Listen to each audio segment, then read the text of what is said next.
Let's talk about the first big shift, seeing money with your mind. Imagine you're in a city of 15 million people. Don't focus on the cash, focus on daily habits. How many people eat at least twice today? How many brush their teeth? How many commute? How many need childcare, data, repairs, clean clothes, safe transport, a decent night's sleep? Every one of those habits translates into a chain: manufacturing, logistics, retail, support. That chain is value in motion. If you wrote these habits on a whiteboard and connected suppliers, steps, and pain points, you'd be staring at maps of opportunity. What most people call the economy is really millions of tiny frictions. Solve one friction well, and you don't just make income, you make impact. Here's the insight.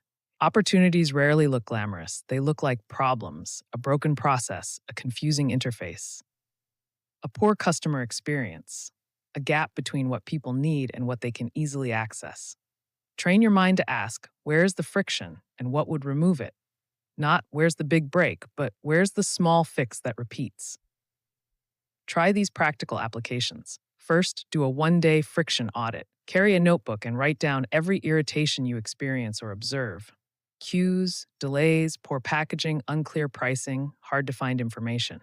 Second, run a pattern check. Which frictions repeat across different places or times? Third, do a capability match. Circle the frictions your skills or interests could address. Fourth, estimate unit economics on paper. If you remove that friction for 1,000 people, what would it cost you per unit and what would you charge? Fifth, test tiny.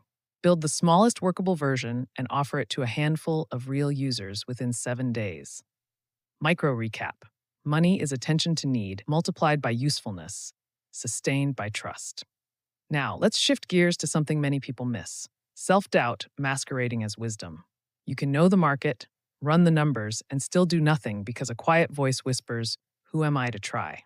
Courage in practice is not the absence of fear. It's acting with a clear method while your fear tags along in the back seat. Consider the underdog story we've all lived at some point. You get a chance, it scares you, you say yes anyway, and somewhere along the way you exceed even your own expectations. That's not magic.